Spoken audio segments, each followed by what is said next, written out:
of Science and Technology from Siaya County, Nyanza region, with own choice of sacred music, Sooner Will Be Done, an African-American song. The song provides hope to humanity that we shall all be home with God when we are all done with the troubles of this world. Welcome, Joust. Welcome, Your Excellency.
Will be done.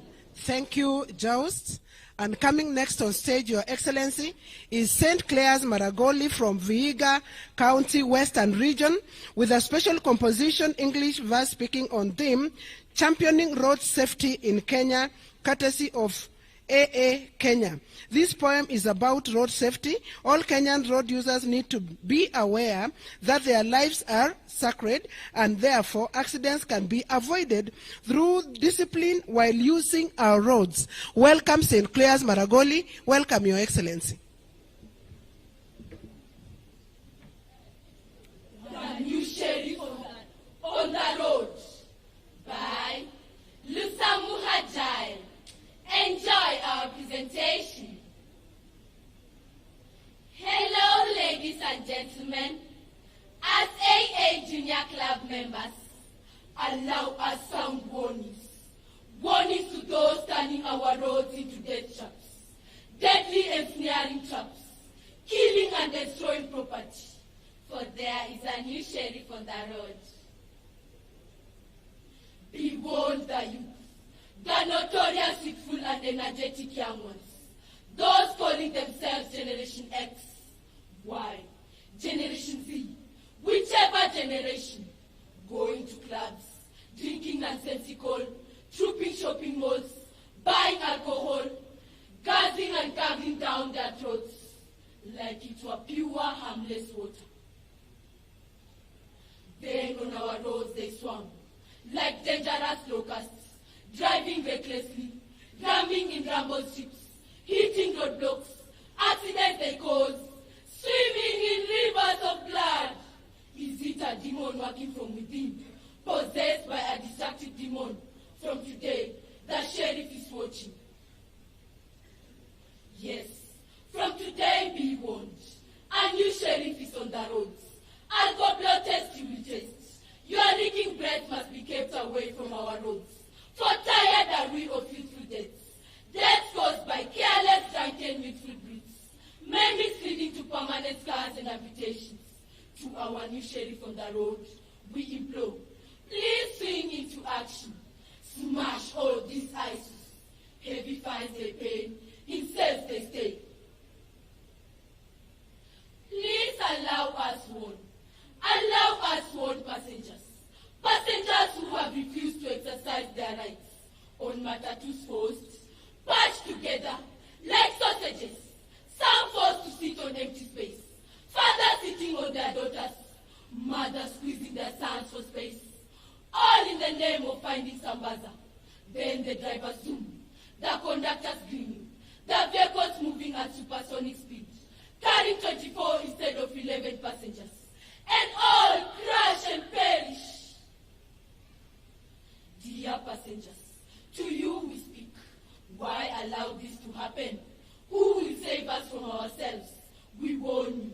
There is a new sheriff on our roads. You refuse to report dangerous drivers and conductors? A fine. You refuse to make noise when driver is sleeping? A fine. You refuse to belt? A bigger fine. Maybe Mishiki will smile posthumously when this is done. Why accept to sit on some buzzer? Our dignity thrown to the winds. We act now or be prosecuted. The new sheriff on the road. That job is yours. Hello, everybody. Be warned, for we speak to all, even the men in blues, turned tax collectors, soiling our roads with bloody money. We hand them to our new sheriff on the road, for this madness is warrantless. To the reckless drivers, uncaring border borders, overtaking even in blind spots, those thinking they own the roads, your days are numbered. Follow rules, or in jail you land. Simple rules that our new sheriff insists on. Rules about responsive driving. Observing speed limits as stipulated. Do not overspeed. For the pedestrians, look right, look left, look right again, then cross. Listen and observe. For safety begins with you and me. Yes, we have the sheriff on the road return sanity. Even with these speed guns and inches, always reminding us to slow down. Think about it. Why pay hefty fines for a silly mistake of overspeeding? Together we join, with a constant watch by our new sheriff on the road. For time is nigh. Time is ripe to remove deaths on our roads. For it is now or never, bringing back order and sanity on our rotting roads.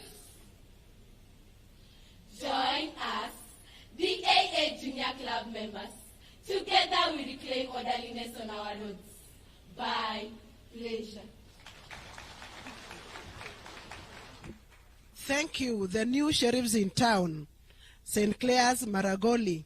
Coming next on stage, Your Excellency, is Kianyaga Boys High School from Kirinyaga County, Central Region, with Africa folk song with sacred text. The song highlights Bible story where Nicodemus went to visit Jesus at night to know what one can do to inherit the kingdom of heaven.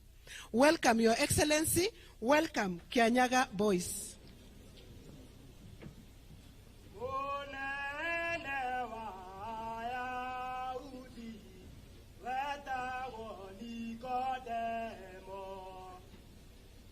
Yakori rejeso tu kwa kemwe arabi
That was a wonderful performance. Let's appreciate them.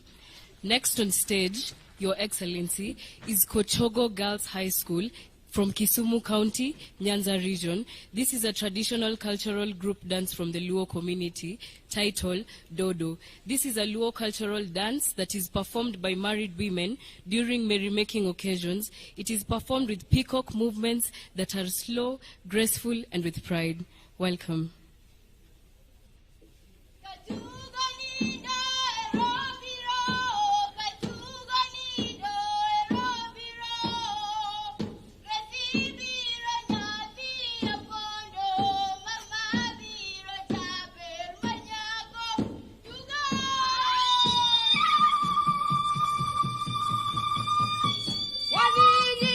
Kochogo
very much, Kochogo Girls High School. Next on stage, Your Excellency, is Konyao Arid Zone from West Pokot in the Rift Valley region, with an African traditional cultural group dance from the Pokot community entitled Naleo. This is a dance performed by Pokot young women after a good harvest. Welcome, Your Excellency. Thank you.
Tuwapigie makofi.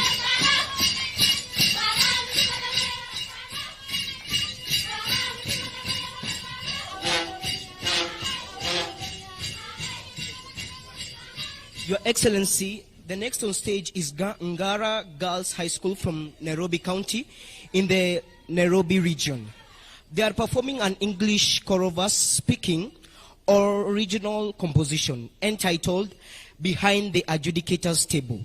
This poem is about the attention trainers go through while presenting their items before the adjudicators. Mr. President, you may consider for us, especially for the trainers, for the adjudicators to stop being very harsh to us.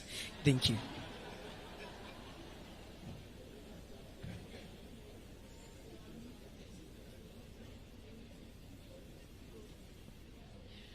Behind the adjudicators team, there is a performance. Performer is our trainer. Msanii, our trainer, has pressure. Pressure of winning. He wants to win. Rumor has it. His competitors already performed. Msanii is sweating profusely. Behind the adjudicators team, his panic has started. Parting with anxiety. Msanii is stressed. Behind the adjudicators team, there is an item. Look, like a choir conductor dressed in a tuxedo. Who is adjudicated? Msanii visited an Italian ocean. In Mark and Spencer suits. He suits to win. He hardly dresses like this. Behind the adjudicators team, there is an item. Painting images of win-win. Dear audience, winning is not easy. Anybody can lose, but losers don't care. As long as they participate, who cares? Not even their trainer. All they say, we are comrades facing on a road of perfection. Our trainer has pressure. He is right behind you, confusing us properly on proper gestures and patience. Behaving like Ikemefuna from Umofia village. Things are falling apart, just like in Things Fall Apart book. Our trainer is suffering. Trophies are eating him. Drooling his saliva of hope. Behind the adjudicators team, Msanii is conducting this verse.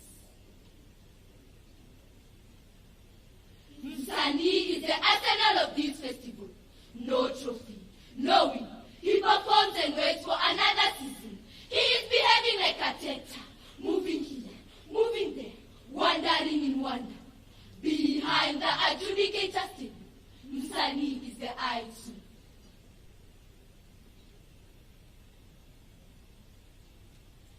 Last time Msanii won was 10 years ago.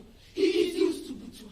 In lower primary was I, perhaps performing a singing game.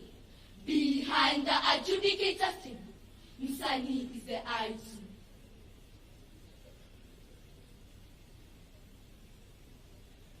During drama festival, on stage, an item had a house with pressure and doctor's prescription.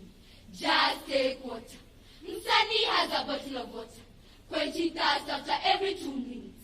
Behind the adjudicators table, Msanii is the item.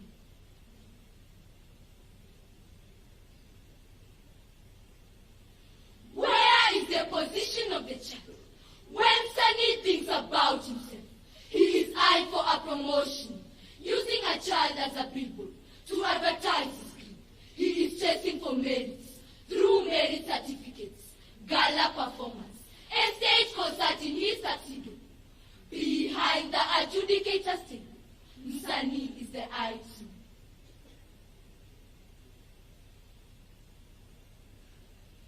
This panic is satanic, demonic demon, evil spirits planted in all trainers. It is a cult, cultivated in them, especially in Msanii, our trainer. Behind the adjudicators table, panic and pressure has fermented in our trainer. They are his immediate relatives. Behind the adjudicators table, Msanii is the item.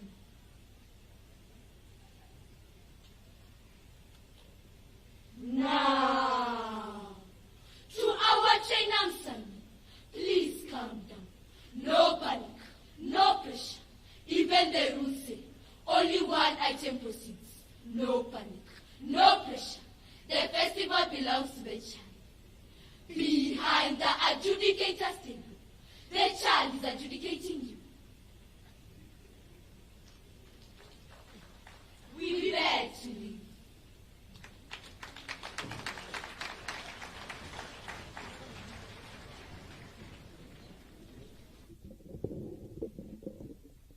Thank you, Ngara girls. Behind the adjudicators table, there is an item.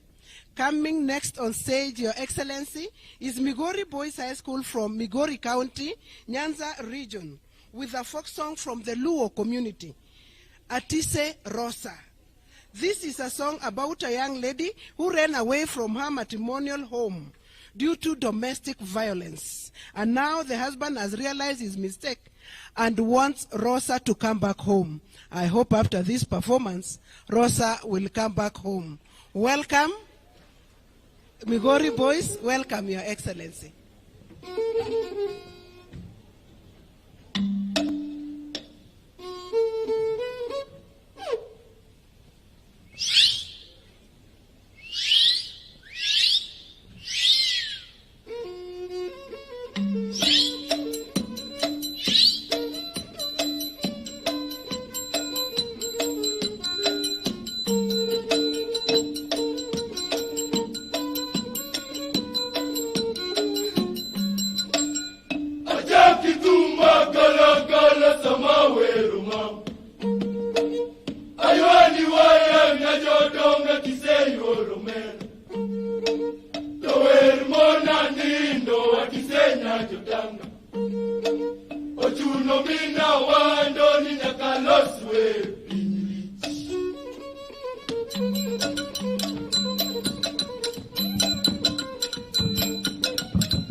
Jaber Rosa should come back.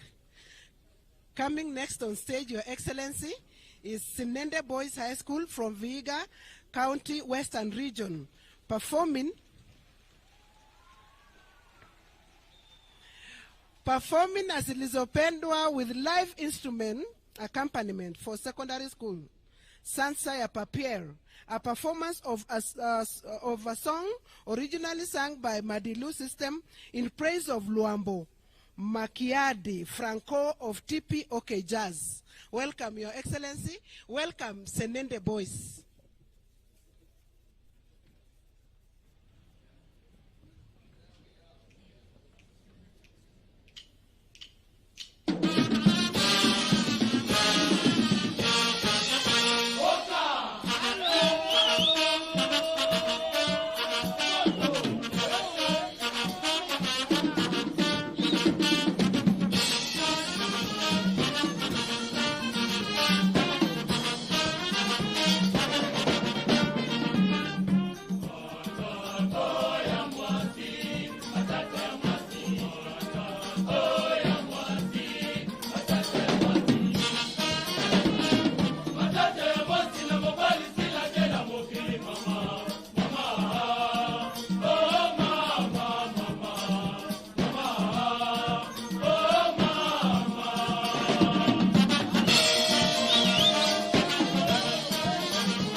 What a wonderful performance from Senende High School. Let's appreciate them.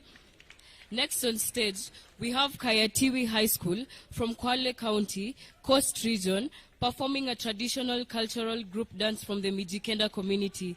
This dance is usually performed by young men and women to celebrate happy occasions such as childbirth and harvesting.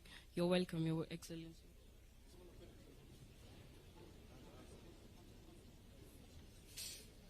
I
Let's appreciate them once more. So, Our Excellency, next on stage we have Kakuma Mixed School from Turkana County in the Rift Valley region. They are performing a folk song from the Turkana community entitled Ekisil. This is a song performed during peace meetings. It encourages communities to engage in activities that change their lives positively, like today's activity. Enjoy.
Wapige makofi. Coming on stage, State House Girls High School, Your Excellency, from Nairobi, with KMF Pop Talent Show, titled Mwalimu Wangu, lead singer Novia Gloria. The song praises teachers for inculcating morals and nurturing talents among students. Welcome. Mic check 1 2. Mwalimu ni shujaa. Najivunia mwalimu wangu, namthamini mwalimu wangu, nafurahia mwalimu wangu, ni shujaa mwalimu wangu, ni shujaa umenifunza vyema. Mwalimu wangu umenielimisha. Mwalimu wangu ni baraka kwangu. Mwalimu wangu ni shujaa wangu. Daima ni shujaa wangu. Ni shujaa wangu. Amejaliwa hekima tele, ni wa huruma na subira tele. Amenipa maarifa na ujuzi tele. Ni shujaa mwalimu wangu, ni shujaa mwalimu wangu, mwalimu wangu menifunza vyema. Mwalimu wangu menielimisha. Mwalimu wangu ni baraka kwangu. Mwalimu wangu ni shujaa wangu. Daima ni shujaa wangu. Ni shujaa wangu. Our teachers, today we celebrate you. Indeed, you are my hero. Teachers, you are always our hero. Celebrate, I celebrate, celebrate my teacher, my hero. Celebrate, I celebrate, celebrate my teacher, my hero. Oh yeah. Mwalimu wangu umenifundisha nidhamu. Mwalimu wangu umenifundisha heshima. Na hivi leo niko na hekima. Shangilia. Celebrate, I celebrate, celebrate my teacher, my hero. Celebrate, I celebrate, celebrate my teacher, my hero. Oh yeah. Juhudi zako zinaonekana kokote, na kazi yako inanifaidi vilivyo. Na hivi leo niko na elimu. Shangilia. Celebrate, I celebrate, celebrate my teacher, my hero. Celebrate, I celebrate, celebrate my teacher, my hero. Oh yeah. Oh yeah. Oh yeah. Oh yeah. Oh yeah. Celebrate, I celebrate, celebrate my teacher, my hero. Celebrate, I celebrate, celebrate my teacher, my hero. Oh yeah, my teacher, my hero. Oh yeah.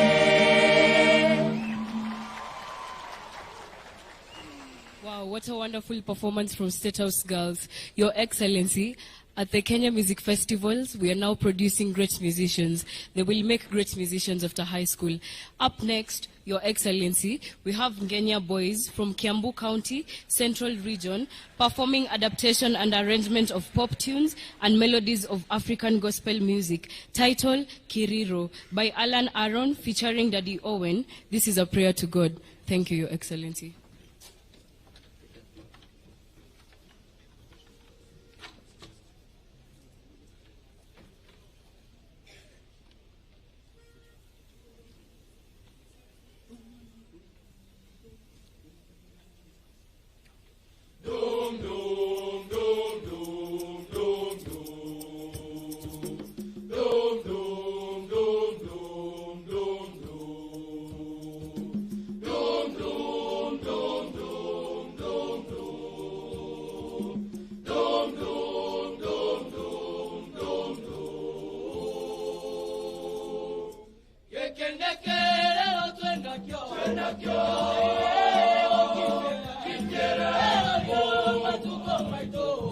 Masoketa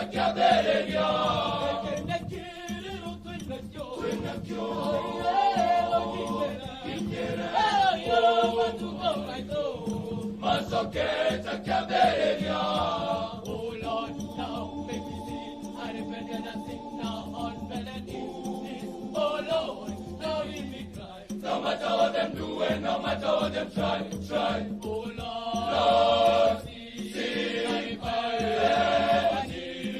Oh Lord, now hear me cry. No matter what them do and no matter what them try. You are holy, holy. You are holy, holy. You are holy, holy, holy. Oh Lord, now hear me cry. We.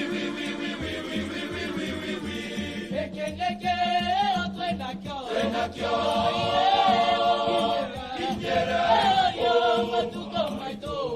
Masoketa Kaberia.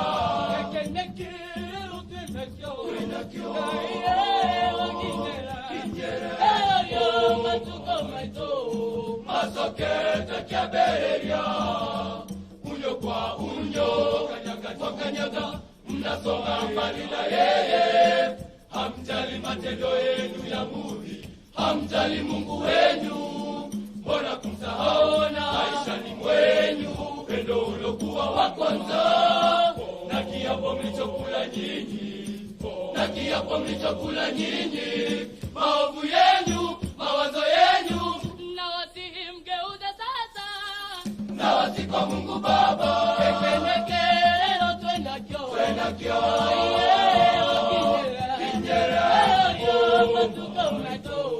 Masoketa Kaberia. Ekeneke leo Twenakyo.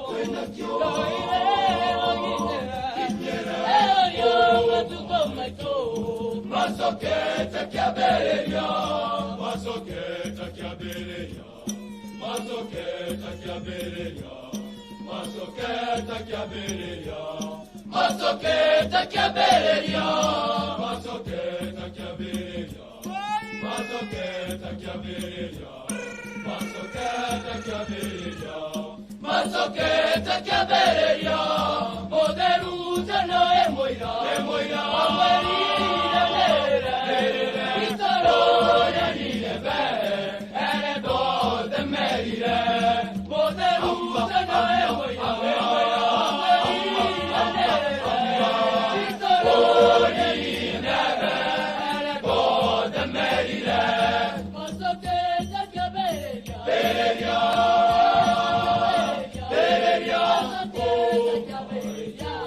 Masoketa Kaberia. Masoketa Kaberia. Beria. Masoketa Kaberia. Masoketa Kaberia. Masoketa Kaberia. Beria. Masoketa Kaberia.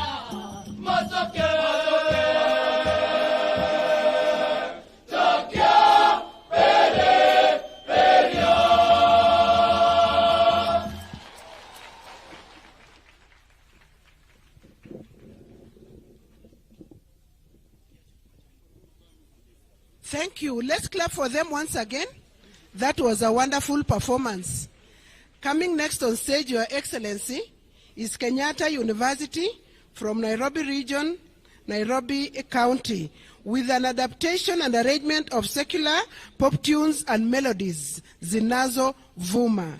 From Kenya, we are going to have Mbe Mugasi, a popular Bukusu wedding song, Mbe Mugasi Wangoyo. Welcome, Your Excellency. Welcome, Kenyatta University.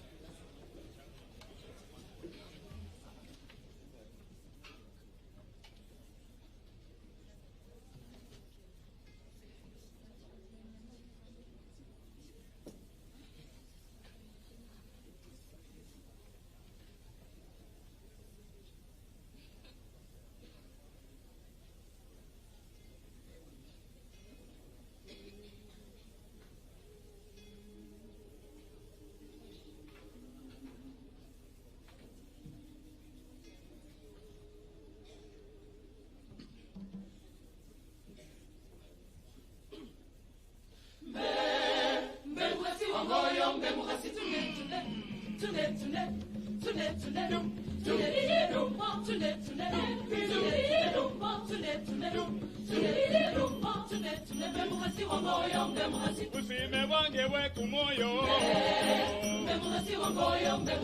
sweetie we kumoyo kwange, mai we babana bange, itaishi naye ni mwenze,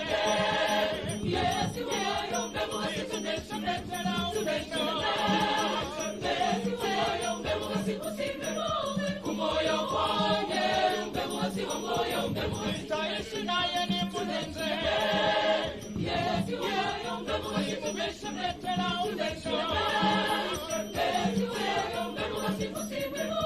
kumoyo kwange, bemukazi wangoyo, usale babana, bemukazi wangoyo, usale babana, eba pambo mukazi wangoyo, emai mukazi wangoyo, yeba sana reba koreba, yeba sana moya moya, mukazi wangoyo,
Wow. Let's clap for them once again.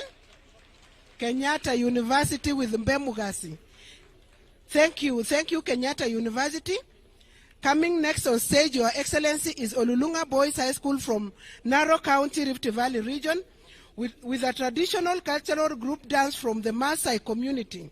This is a Maasai cultural group performed by young Maasai Morans to celebrate their success brought about by plenty of milk and increase in livestock. Welcome, Your Excellency. Welcome, Olulunga boys. Yeah.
Come on, let's appreciate all the performers. Let's give them a wonderful, wonderful round of applause. Your Excellency, sir, that brings us to the end of the performances for this particular cultural festival. Why don't we put our hands together one more time just to appreciate all the students, all the teachers, all the trainers, all the work that has gone behind this preparation. Your Excellency, sir, at this point, allow us now to transition to a few speeches, a few comments, and the first person to give their remarks, I'll invite the chairman of the Kenya Music Festival, Professor Frederick B.J.A. Ngala, to make some brief remarks. Why don't we put our hands together as we welcome the chairman of the Kenya Music Festival. Karibu.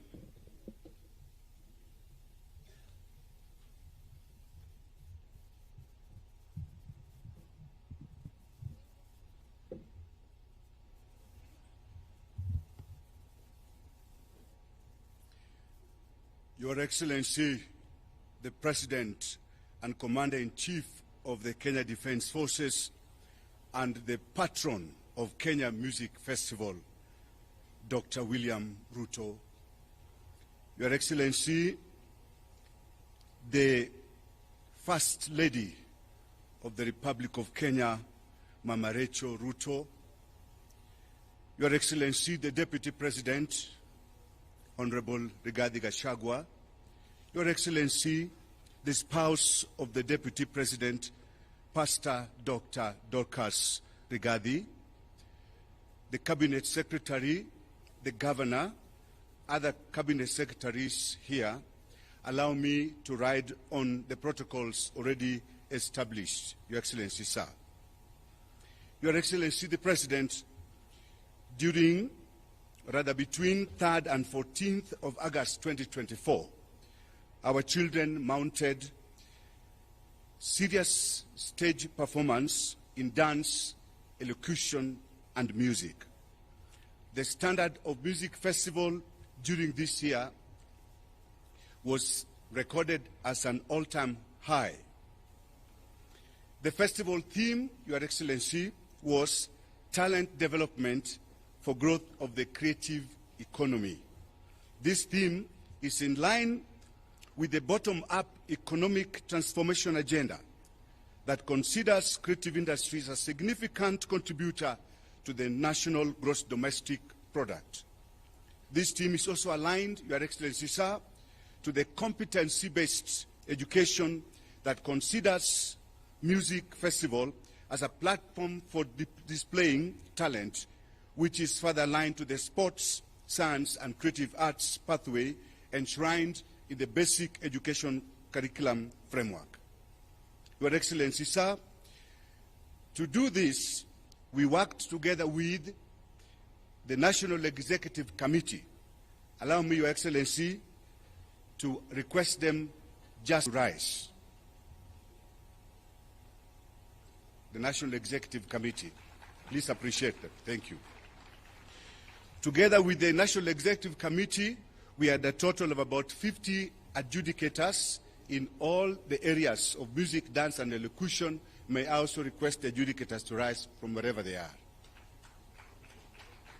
Thank you so much. In the interest of time, Your Excellency, I would like just to mention that during this time, we had a total of slightly over 145,000 students participate in this festival from all the regions, the 8 regions, 47 countries. It is interesting to note that during this time, we used a total of 3,200 buses, and there was a marked increase in the participation of the university students, Your Excellency, from 6 last year to 15 this year, Your Excellency. This festival was largely successful because of good guidance from the ministry, and in particular, I would like to mention Dr. Belio Kipsang, the PS Basic Education. Your Excellency, sir, together with the Director General and also the Director in charge of Field Coordination and Co-Curricular Activities. We had excellent adjudication work, devoid of any form of malpractice during this time, Your Excellency. And all the teams who are brought to you, we assure you, they actually won genuinely fair game, Your Excellency. There was good leadership on the part of the National Executive Committee, and I want to mention specifically the contribution of Madame Janet Langat, who is just behind me here. This lady works very hard. Just allow me, sir. Thank you, Madam Janet. Thank you. Your Excellency, excellent security services was provided under the guidance of the Governor of Uasin Gishu County and the National Security System. Your Excellency, our children were fed on sumptuous meals and they were given proper accommodation in 39 schools within and around Uasin Gishu County.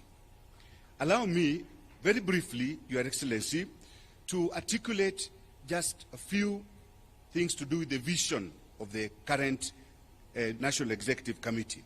Number one, given that Kenya Music Festival is the largest cultural festival south of Sahara and north of Limpopo, Your Excellency, where we present numerous folk songs and folk dances, such as has never been seen before in the world. We would like to transform later, God giving us life, strength, and everything, to transform this to be the biggest cultural tourism center, so that every August, the whole world troops to Kenya to literally see what our children are doing, Your Excellency. This will generate enough money for us to run the festival, boost the local economy, and also generally raise the income levels of our people. Number two, Your Excellency, we wish to internationalize this festival. During this time, we had our friends from the United States of America and specifically University of Florida. In internationalizing this festival, Your Excellency, we are likely to learn from our brothers, and they are also likely to learn from us. As our patron, Your Excellency, sir, we wish also to inform you that for the first time since 1927, we had a great conference that was running side by side with the festival. This enabled us to look at the various things that we practice in music, dance, and elocution. Your Excellency, for the first time again, we had an exhibition of traditional music instruments.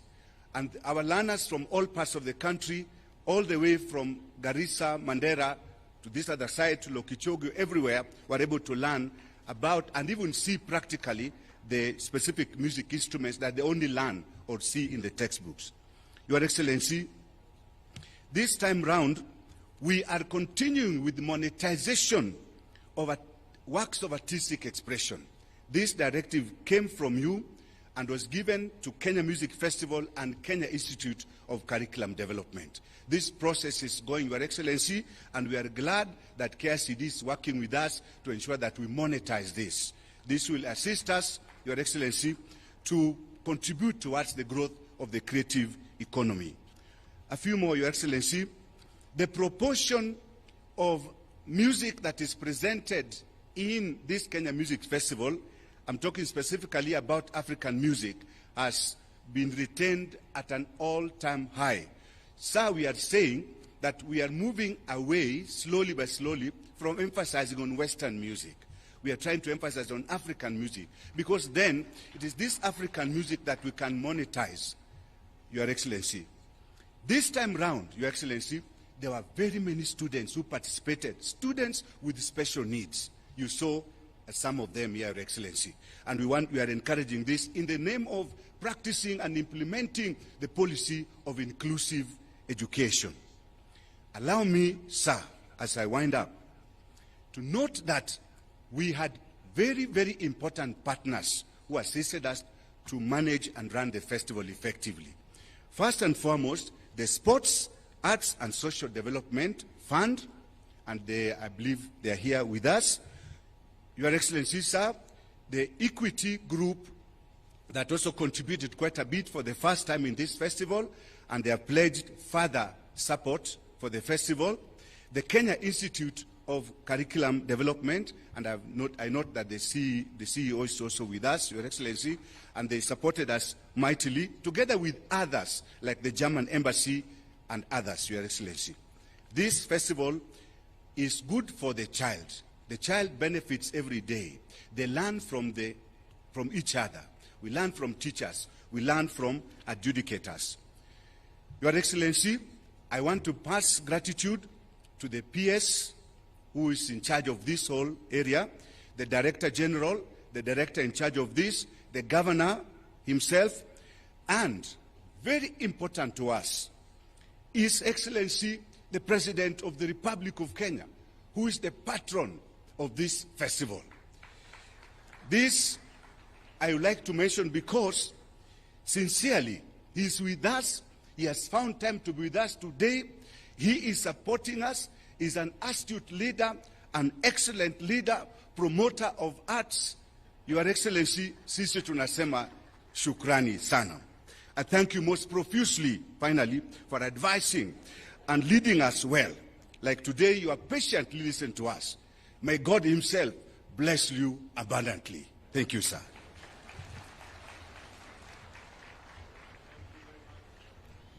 Thank you very much, Mwenyekiti. Tumpigie makofi tena.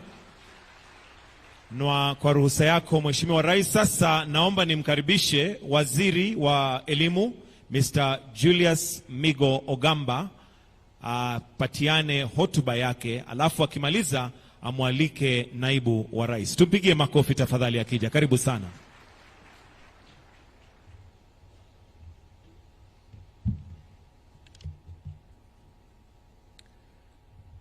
Your Excellency, the President of the Republic of Kenya, Dr.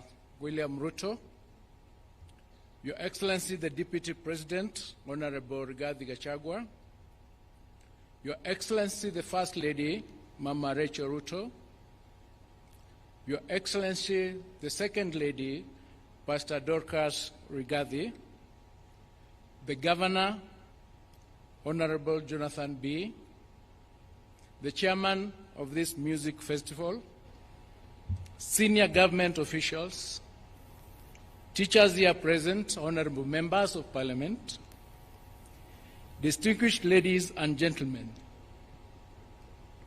Your Excellency, this 96th Music Festival, themed Talent Development for Growth of the Creative Economy, was largely funded by the Sports Fund that is under the Ministry of Youth Affairs, Creative Economy and Sports. Your Excellency, with your permission, please allow me to welcome my colleague, the CS Minister for Youth Affairs, Creative Economy and Sports, to make his remarks before I make mine. Thank you. Welcome.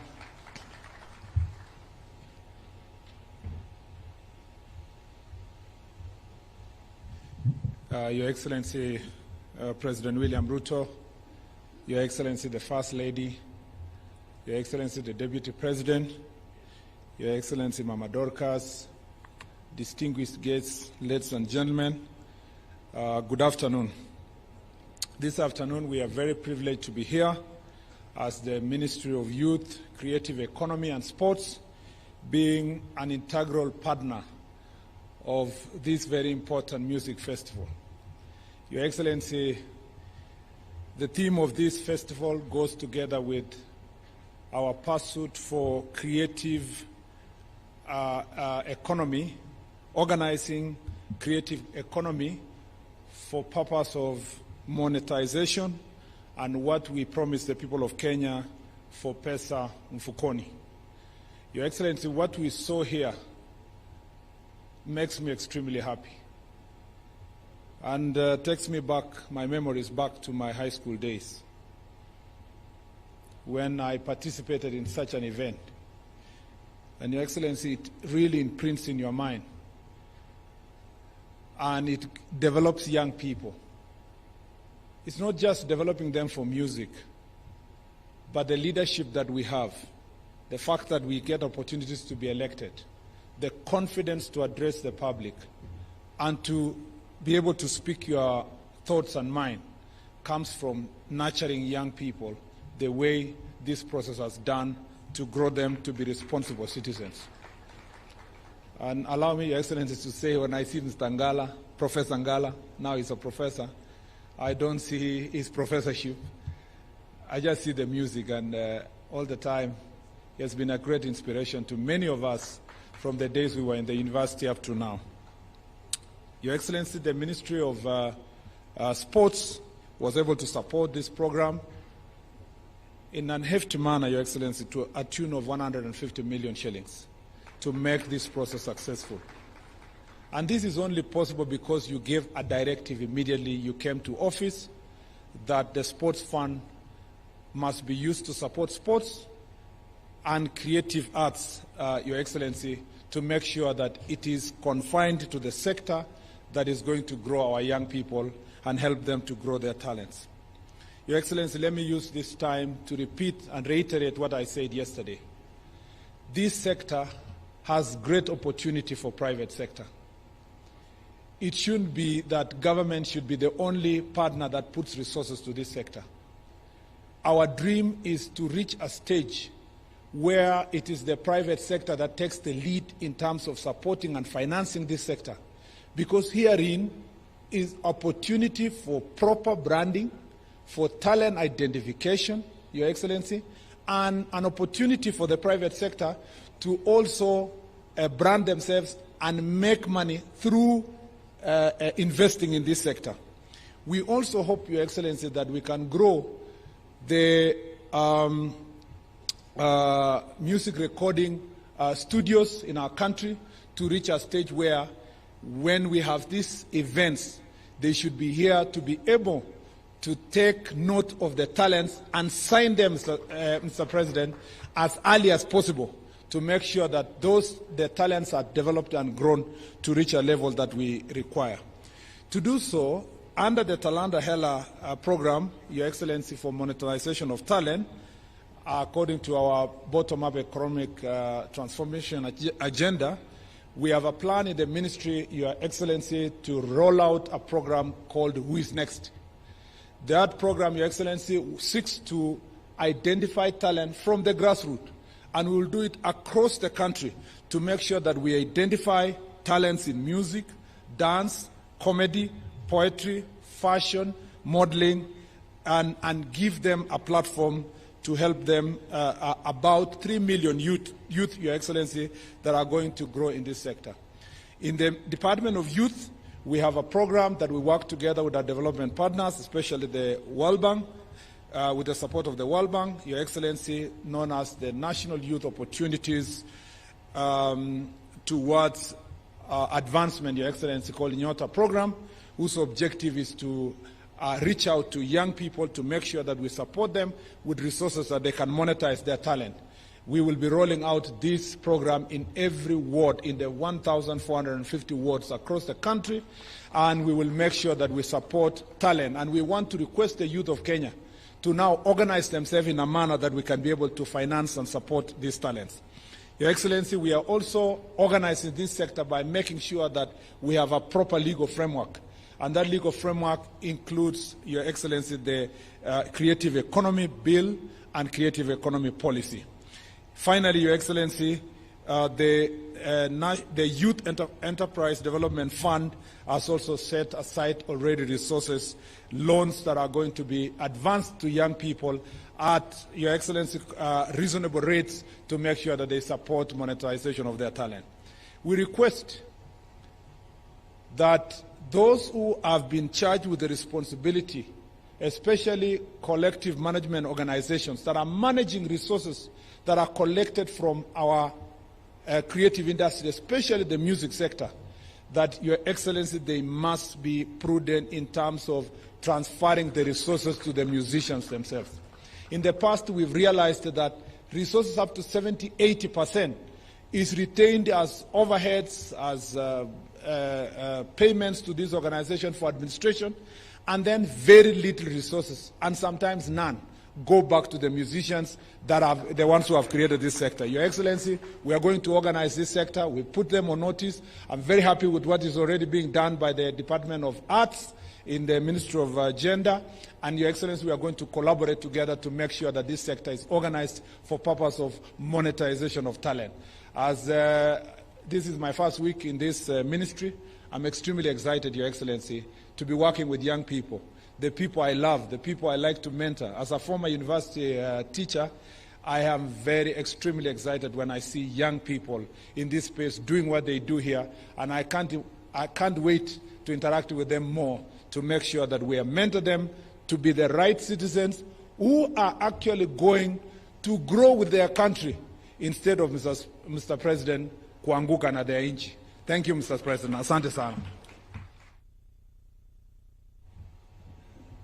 Thank you, Waziri. Your Excellency, on behalf of the Ministry of Education, I wish to most sincerely thank you for inviting the learners of Kenya to State Lodge Eldoret. This is a memorable event that shall forever be engraved in the minds of these learners. Your Excellency, as these learners trained and competed from the zonal level to the sub-county level, all the way to the national level, top in their minds was to perform in State House before the head of state and the whole country. For those gathered here today, it is a dream come true. Your Excellency, the Ministry of Education, under your strategic leadership, has put the CBC agenda firmly back on track. There is a clear path arising out of the recommendations that were presented to you by the Presidential Working Party on Education Reforms. These are some that are undergoing legal processes, but those that were operational in nature are being implemented to the letter. I'm glad to report to you that junior school has firmly taken root to the extent that at this gathering, Your Excellency, we've witnessed presentations by junior school as a standalone. The committee earmarked categories most specifically for junior school. Next year, we shall be having a full junior school, and the learners at that level will compete totally independently. This category of learners will be lucky since some will be charting the sports science and performing arts pathway, which is a direct product of the CBC. Your Excellency, sir, over the last 9 days, we had a total of 145,800 participants, broken down as follows. The preschool participants were 12,354. The primary school were 29,876. Junior school were 22,876. Secondary school were 43,256. The teacher training colleges were 13,965. TVETs came in at 8,987. Universities at 3,809, making a total of over 145,800. This increase, Your Excellency, in the numbers is attributable to the new entries by the junior school. The learners were comfortably accommodated in our learning institutions within Eldoret County. Your Excellency, I wish to appreciate the Sports and Social Development Fund for heeding your directive and fully supporting this co-curricular activity and other co-curricular activities in the Ministry of Education. This particular activity was fully funded by the Sports Fund. I also wish to thank other partners, including Equity Bank, the KICD, the Communications Authority of Kenya, the Kenya Universities and Central Placement Services, COOPS, and all these other partners that made this happen. Your Excellency, Moi Girls, and by extension, Eldoret, hosted this event and these students. And I therefore wish to also thank the Governor for hosting this big event. Your Excellency, I wish to thank you for your continued support towards university education, especially, Your Excellency, in the implementation of the student-centered university funding model that is currently in its second year. I wish to confirm that we have implemented your directive that all universities release the new fee structure letters stipulating only the household contribution towards the total cost of the degree programs. Over 125,000 students have so far applied, and out of these, 100,080 specific letters have been issued to the students as of this afternoon. Your Excellency, those cover 36 universities, and we are on course to meet the deadline, which is in 2 or 3 days away. That is by the 19th of August, 2024. Your Excellency, those who may have challenges with the band that they've been placed in has been provided a portal where they can put in their appeal, and our teams will deal with those concerns and respond to them as appropriate. Your Excellency, I take this opportunity now to congratulate all the performers and the winners, and also the people of Eldoret for gaining the city status yesterday. I thank you all, and God bless you, and God bless Kenya. Thank you. May I take this opportunity now to invite His Excellency Honorable Rigathi Gachagua to make his remarks.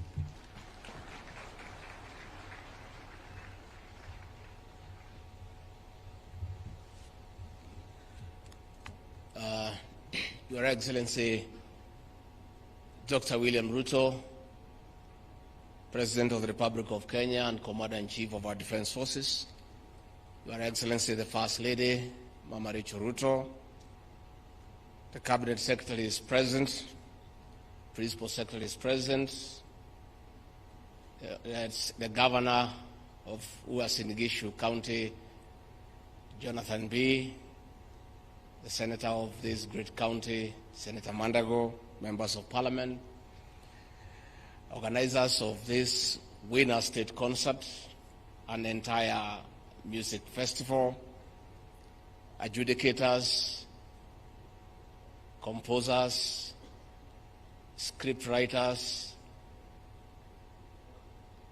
and the creative artists in this hall. Good afternoon.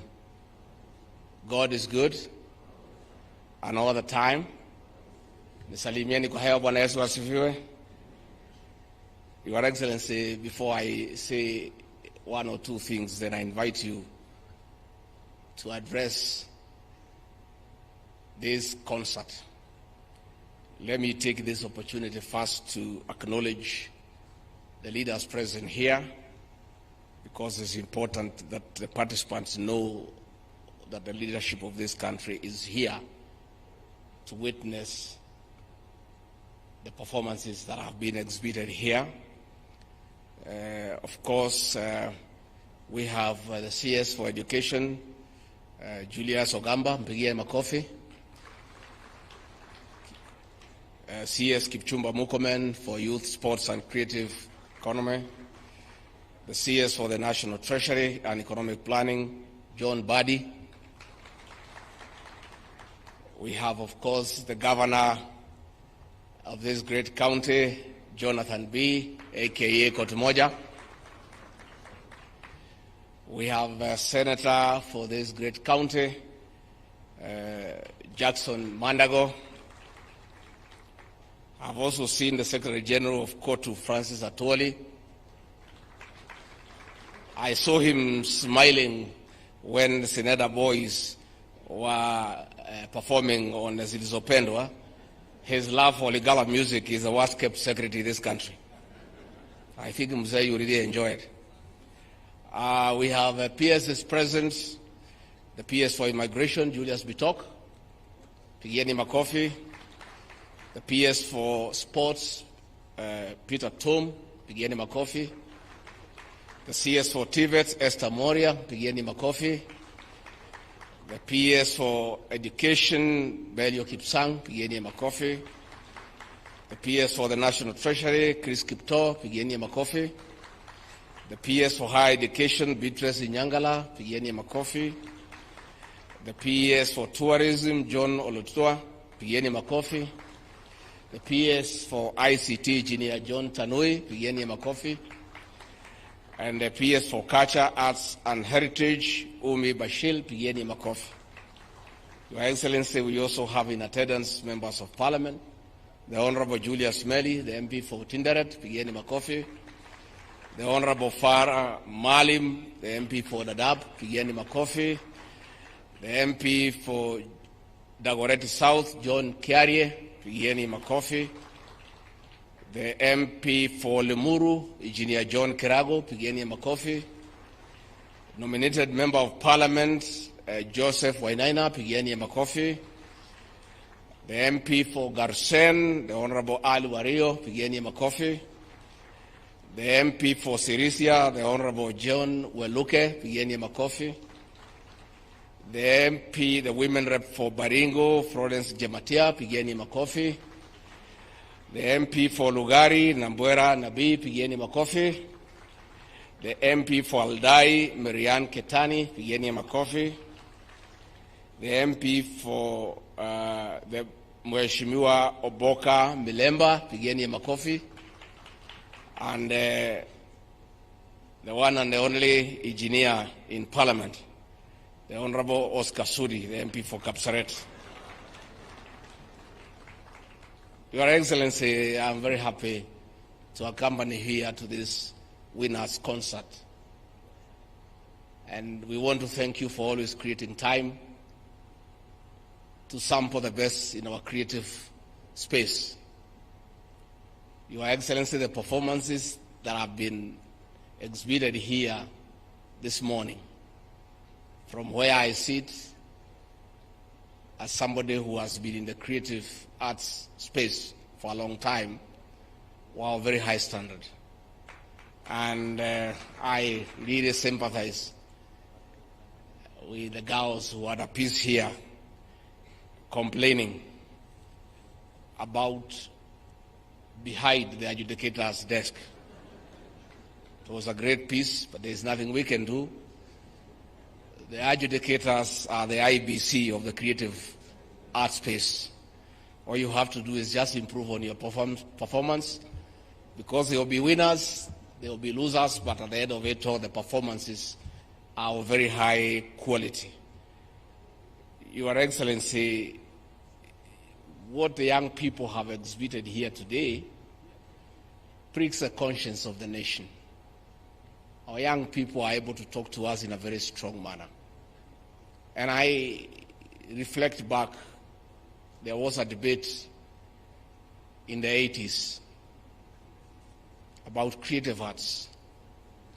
There was a school of thought by Professor Chris Wenjala arguing that work of art is content.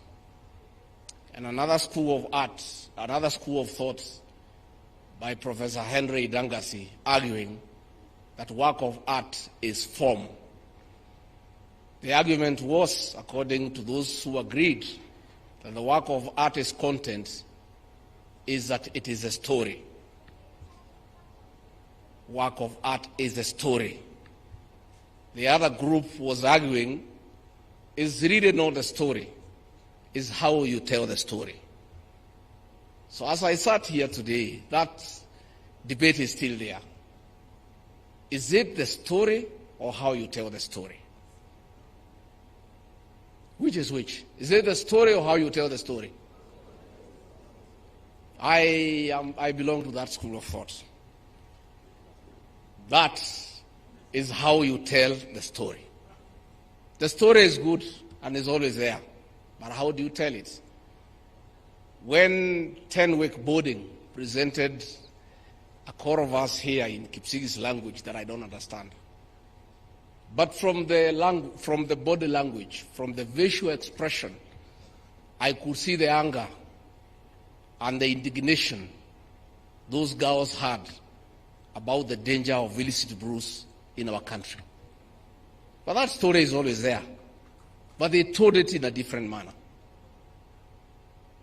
When I looked at St. Clair Maragori about road safety, challenging passengers not to board an overloaded vehicle, that story is always told by the police.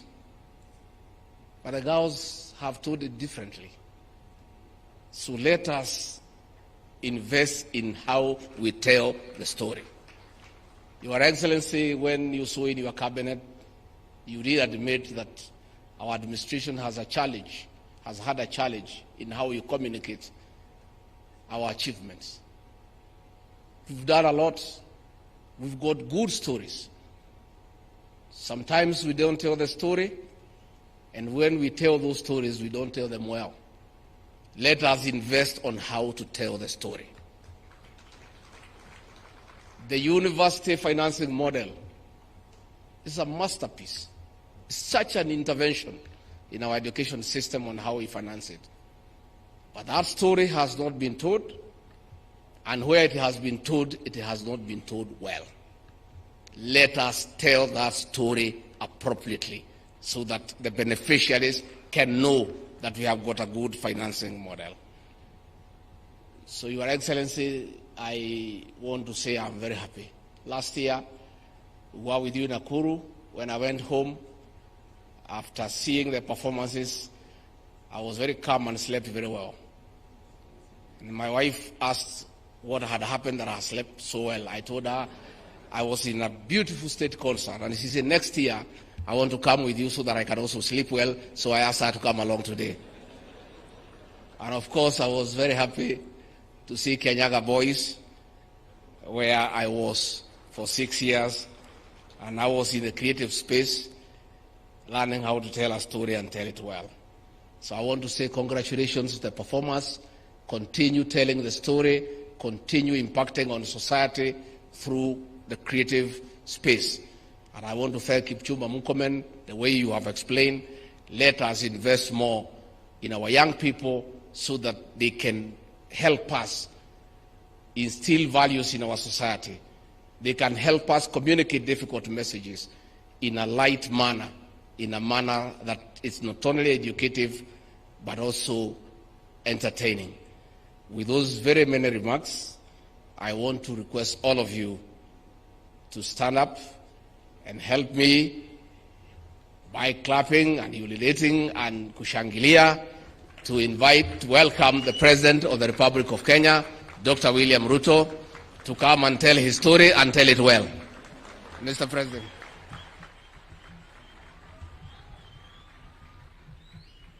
Thank you very much. Please, let's take our seats. Asanteni sana.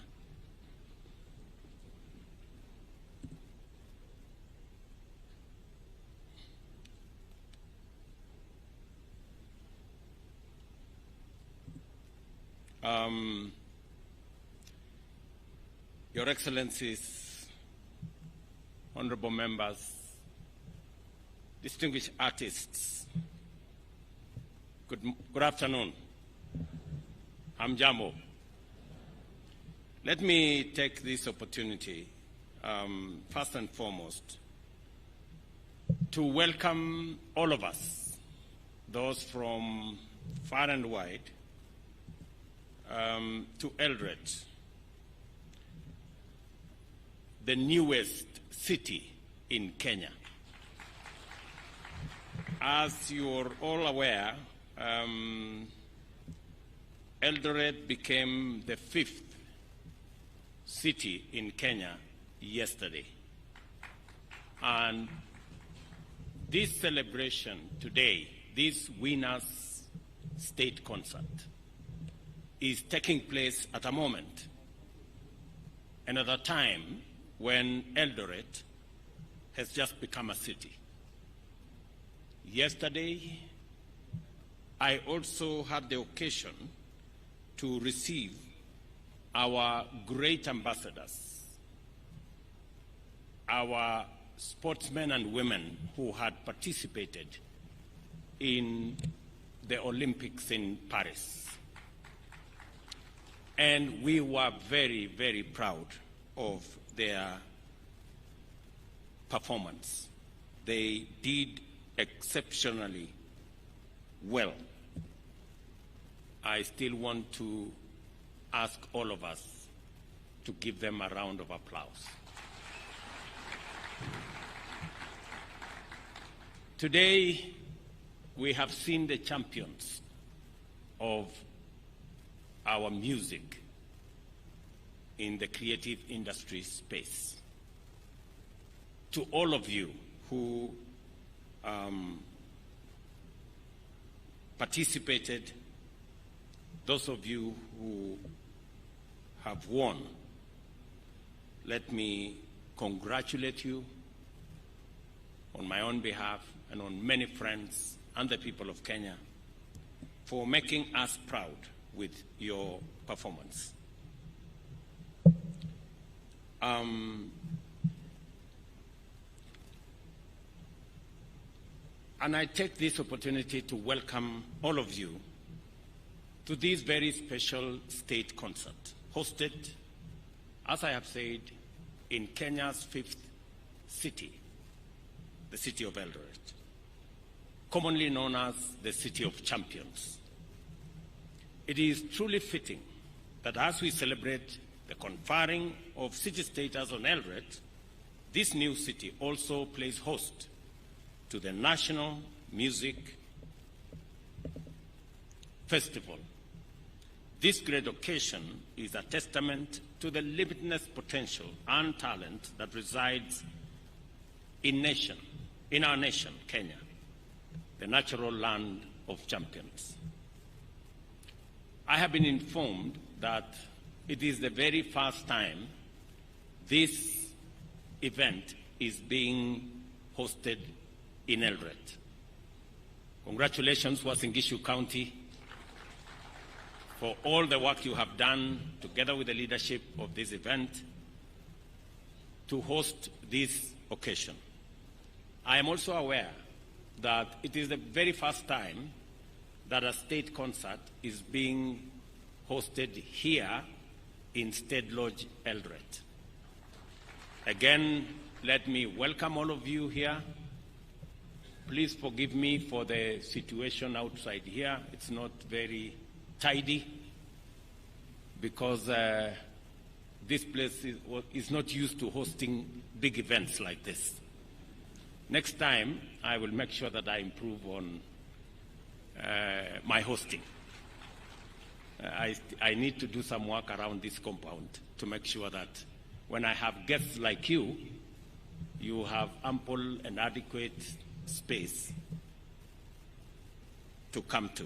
The Kenya Music Festival has long been a fountain of creativity, nurturing the raw and potent talent found in our young and youthful learners. Over time, this festival has offered a platform for learners to showcase their boundless gifts in music, dance, and poetry. These talents, identified meticulously and shaped and honed by the dedication of teachers, tutors, and lecturers, have played a transformative role in our society, building confidence and instilling pride in those who have graced the stage, as I saw them here this morning and afternoon. This year's theme, Talent Development for Growth and the Creative Economy, is both timely and aligned with the government's agenda. We recognize the creative economy as a pillar of our national economic transformation, and the Kenya Music Festival is a vital component in this endeavor. From vocal and instrumental music to traditional and contemporary dances, and from scripting to public speaking, this festival has demonstrated its enduring legacy in developing a broad range of creative talents. The digitization of these performances, spearheaded by the Kenya Institute of Curriculum Development, is already providing our students with new avenues for recognition and revenue generation as their content reaches not only local and regional, but also global audiences online. These festivals' impact on the creative economy can neither be gainsaid nor overstated. It fosters local talent, promotes economic growth, preserves our cultural heritage, and builds a sustainable creative system. Additionally, it provides our learners with the opportunity for international exposure, preparing them to compete on the world stage. As you are aware, Kenya has been given the opportunity by the German government to be the country to showcase our culture next month in Germany.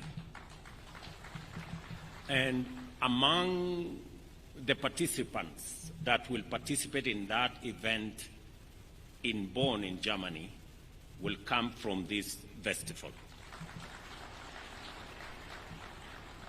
It will also come from the drama festival. The numbers involved in this year's festival speak volumes about the value we place on the creative and performing arts. We've been told here close to 145,000 participants, students from different parts of our country, have taken to the stage representing all levels of education, including special needs education. And we saw the children here from Joyland Thika, and they did a fantastic job. This inclusivity is a hallmark of this festival, ensuring that every child has an opportunity to realize their full potential.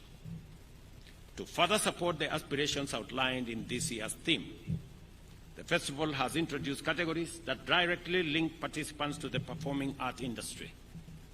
Notably among these is the Pop Talent Show, which provides a space for students to compose and produce their own music using modern technology.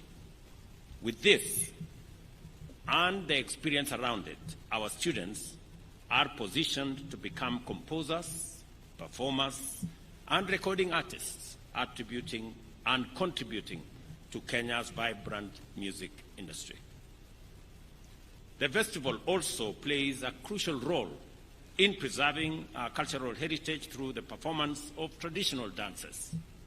We must promote these classes and document these dances to ensure they are preserved for current and future generations.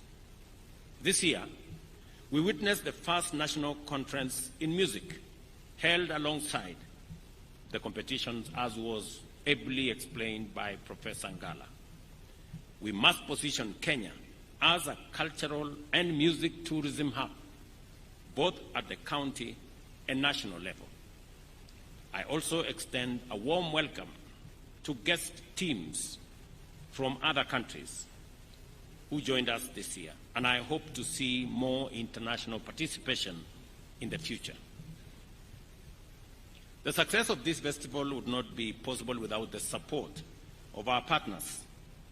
Your contribution, collaboration, allows us to realize the government mission of educating and creating a better world together for the future.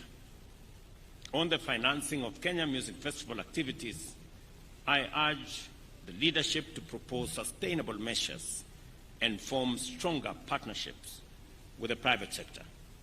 The festival must find alternative sources of income to ensure its sustainability and continued success.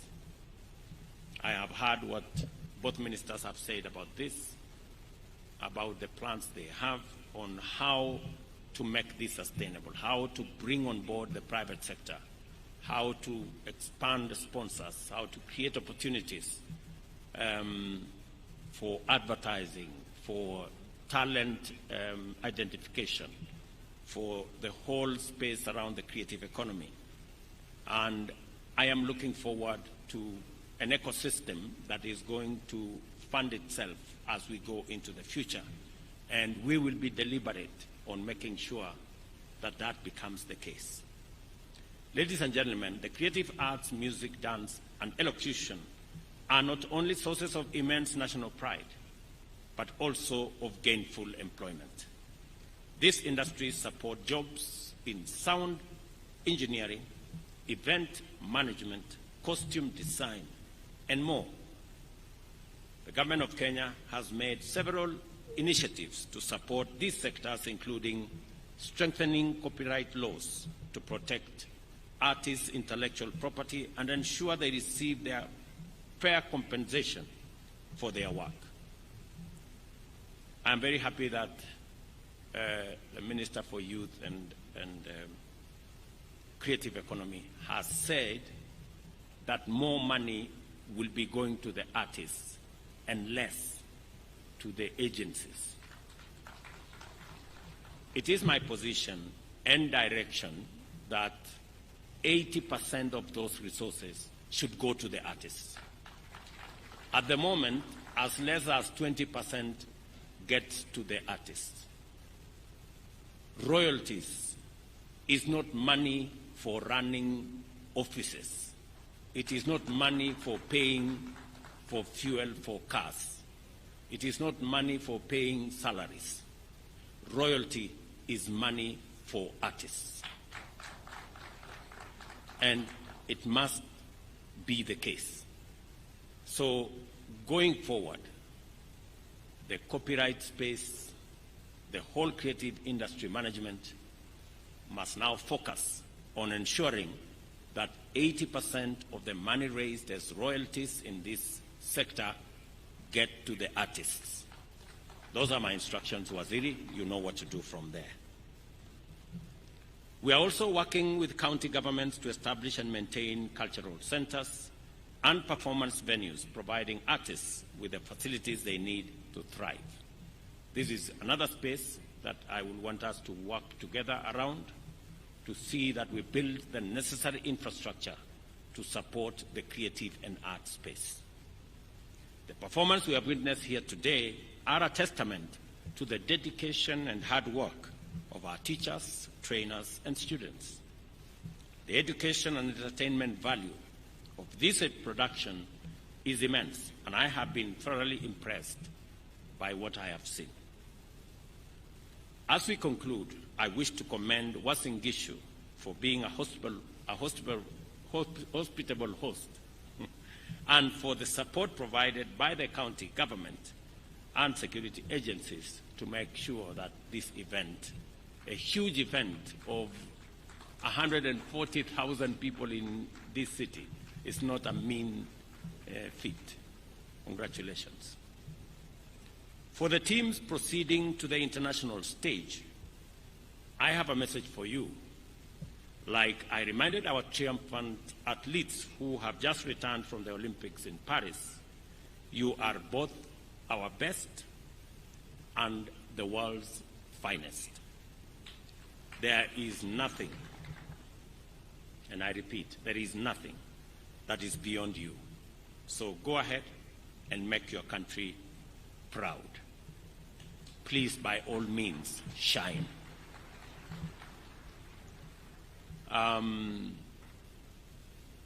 This is a very important space for us because it speaks to our children. And I know this cannot happen without teachers. The teaching fraternity make huge sacrifices and a huge contribution to make sure these events are held. To all our teachers, trainers, and artists in that space, my congratulations for doing a wonderful job. I remember last year I made a commitment that we are going to identify teachers in this co-curriculum space and promote them for what they are doing. I am happy that the directive I gave to the Ministry of Education has been implemented, and 407 teachers who are in the co-curriculum space were promoted last year. I also want to say that we will continue to recognize teachers who are operating in this space. and also give them national awards. Last year, I gave 17 teachers in the co-curriculum space national awards, recognizing their contribution to the progress of our nation. We will continue to identify, we will continue to work with you to make sure that we continuously promote this space. Let me also say that as the Minister for Education and the Deputy President have said, we have now concluded sending letters for the new students who had earlier been sent letters that did not have sufficient clarity. That in the next 2 days we will conclude that process so that every parent knows what it is that they need to contribute as the government shoulders the bigger part of our university education and TVET education. Between 90% and 60% is taken care of by the government of Kenya. So depending on the different categories of parents, you either contribute 10% or 20% or 30% at most. So this is the space we are in. We have also agreed that Treasury, TSC, and the teaching fraternity sit together and look at the possibilities of ensuring that we implement our commitment as government so that we avoid unnecessary industrial action in that space and avoid interruptions in our institutions of learning. So that engagement is going to happen, and I want to tell the leadership of all those who are concerned, all the stakeholders, to work together for the interest of our children, respecting also what is due to our teaching fraternity. So we will work with the teachers. I have already given instructions to Treasury to work with the Teacher Service Commission and the leadership of our teaching fraternity, both at the NAT and the CUPET level and also at the other university levels. So it is our intention to make sure that we keep our education space in good shape, because education is the greatest equalizer, and we need to make sure that every child has access to quality learning. And we will continue to do that for the sake of our country. Otherwise, I am very happy this afternoon to participate in this great concert. I wish all of you well. As you go back home, please carry our greetings with you to your parents and to your schools and to every part of Kenya that you've come from. I am very happy to see people here from Kwale, from Turkana, from down in Migori, and all the rest of the place that you have come to this city. Maybe the next time the counties should be offering to host and consider footing some of the bills for the going into the future, because we have brought a lot of business into your town. Imagine we have 3,000 buses in this town, and we have all manner of people sleeping here. So we have close to thousands of people we have brought into this town, and they will be paying in your hotels. They'll be sleeping everywhere. So it's a good show. So otherwise, mimi nataka niseme asante sana. Thank you very much for coming. Thank you very much for this wonderful feat that we have seen. And we will continue improving on this space as a government to make sure that our children get the best. Asanteni sana, and God bless you. Thank you. Another round of applause for His Excellency, the President. Thank you, Your Excellency.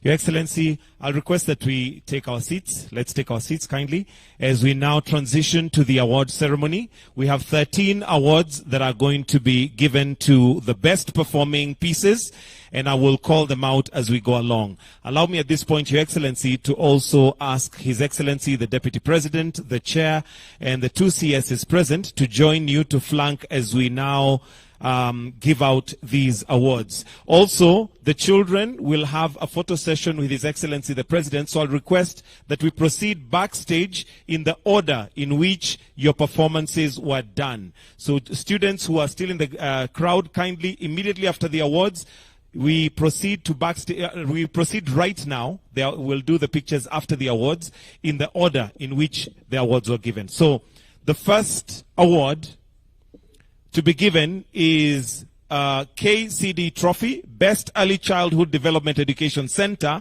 and the winner is Kitengela International School from Athi River. Why don't we put our hands together for Kitengela International School as the representatives now come to receive the award. The next will be Best Primary School, and this is Lukenya Academy, so let's have them in line.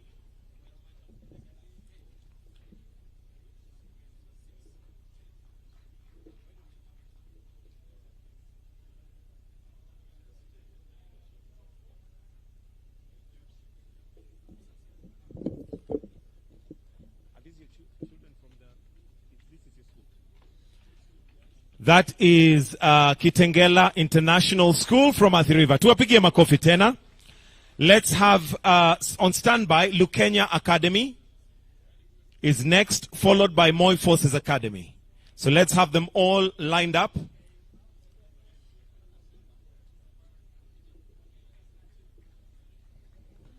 They all want to hold the award. Wonderful, wonderful. All right. Thank you. The next is Best Primary School, Lukenya Academy. Let us appreciate them as they are coming on stage. That is Lukenya Academy. Moi Forces should be on standby.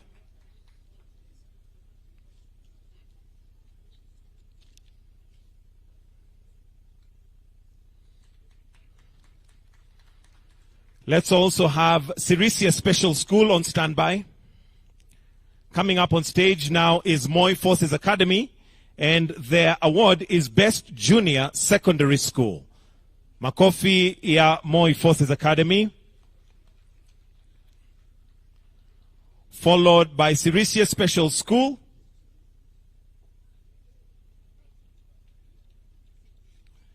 Best Pre-Vocational Institution. Makofi kwao. Let's have on standby Bunyore, Kitui TTC, and Dandora. Next is Bunyore Girls, Best Secondary School. Let's give them a warm clap for Best Secondary School.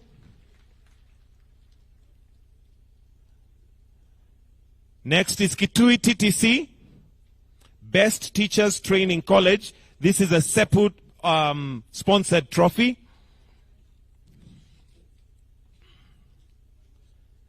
Let's have Dandora on standby, Sigalagala National Polytechnic and Kenyatta University.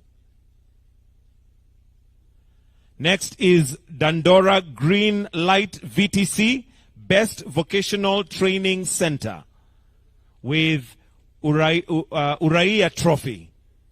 Tuwapigie makofi tafadhali.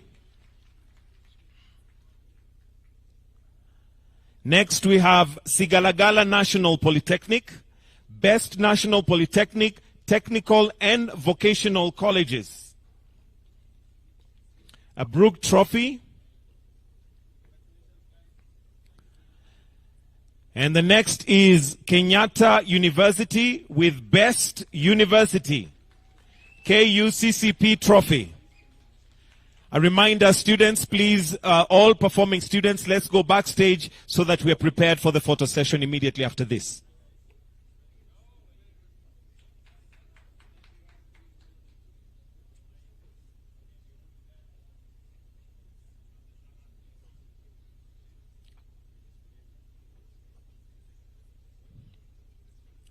Next, we have Nyangweso School for the Hearing Impaired, Best Special Needs Education, Primary, Best Special Needs Education in Primary, Alupe University Council Trophy.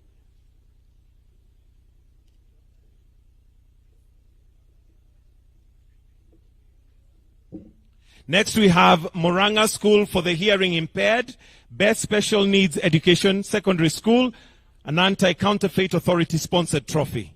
Tuwapigie makofi.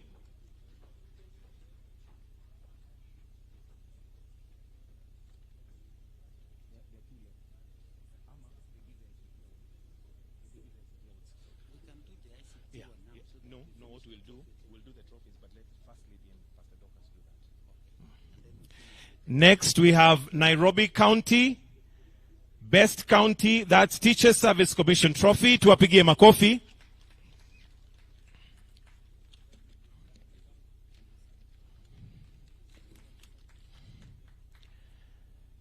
Next, we have Western Region, which is Best Region, the Kenya Music Festival Trophy. Makofi kwao.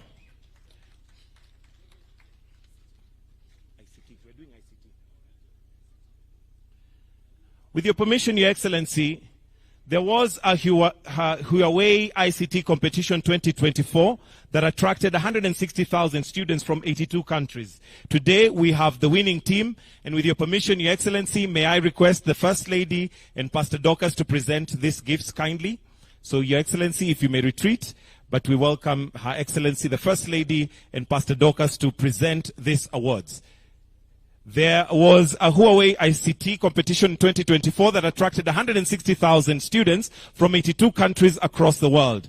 The university students joined and received advanced ICT training in networking, AI, and cloud technology. These are the 5 winners: Collins Kimathi Mwirigi, Daniel Modhoi Mutua, Isaac Onyancha Mesecho, Joshua Rioba Manania, and Vincent Kipchirchir.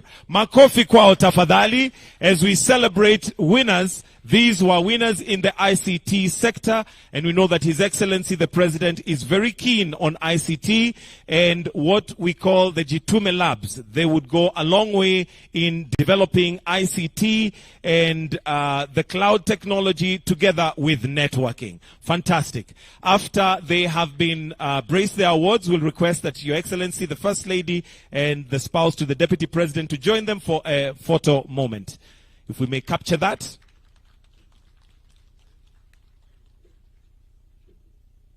Thank you. We'll now proceed to the photo session. So kindly we'll request that Your Excellency, the First Lady, and Your Excellency, the spouse to the Deputy President, you may remain here as we quickly arrange those chairs. Let me also invite the PS Culture, PS Higher Education, PS ICT, and PS Bellio to kindly come on stage as you'll be part of these photographs.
So the pictures are in the order in which they performed. So please, let's just arrange them in that order.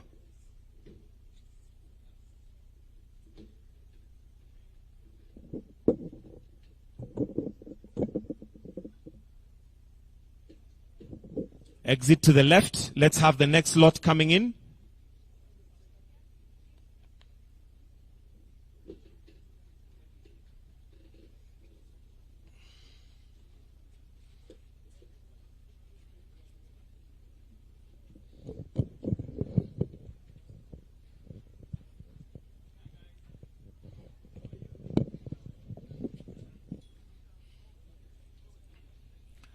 For those behind, please ensure that you're between the shoulders so that you're visible. Make sure you can see the crowd in front of you. And you smile. Thank you. We may exit to the left.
Ensure that you can be seen. Stand between shoulders.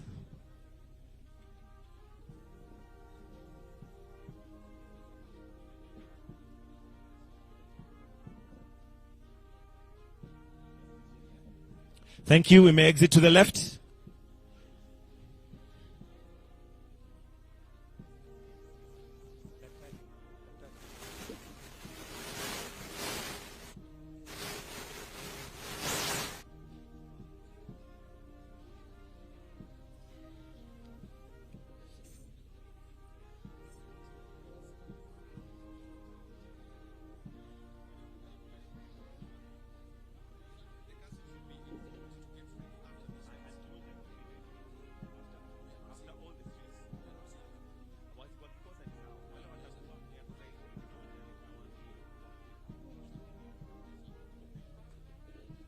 Exit to the left.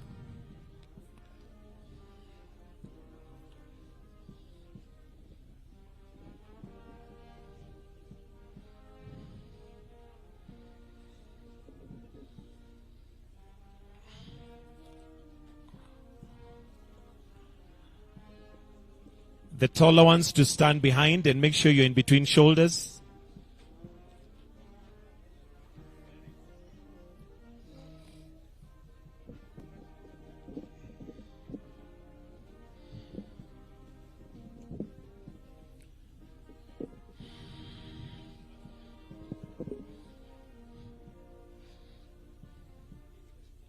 Thank you. Exit to the left.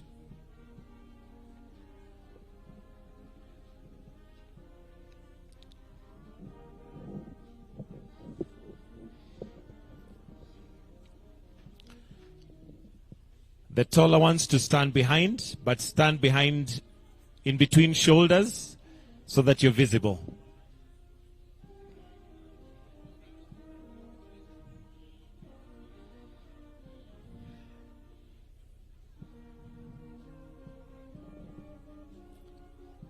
Thank you. Exit to the left.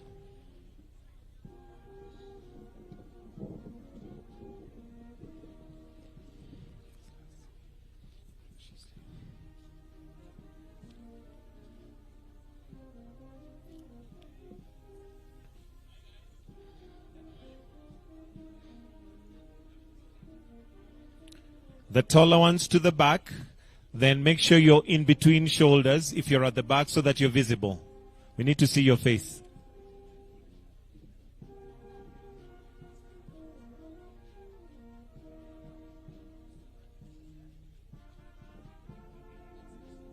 Exit to the left kindly.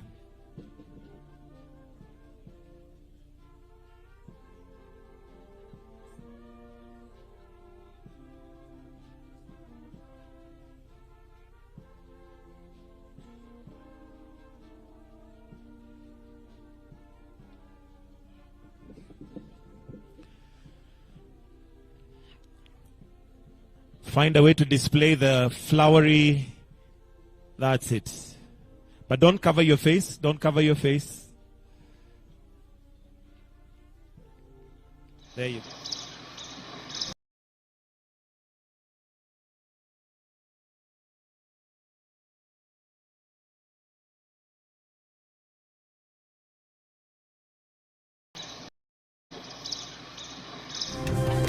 Who are taller, remember to stand behind.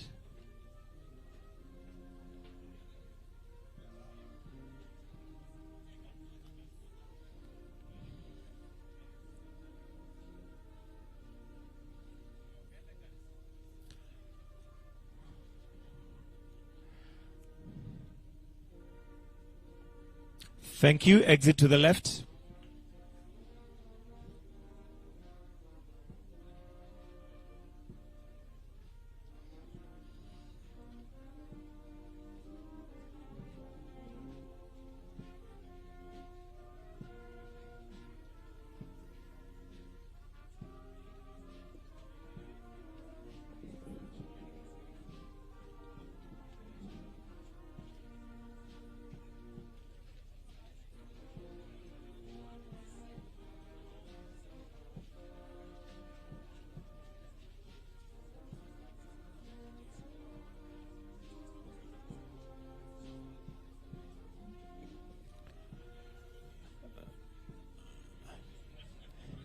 His Excellency likes their uniform.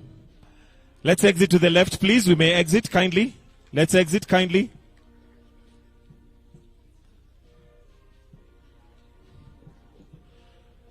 The taller you are, kindly take the back row, but in between shoulders.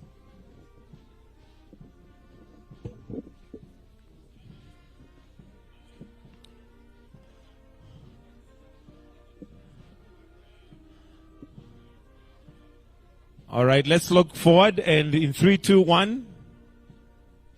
Thank you. Let's exit to the left, through the left.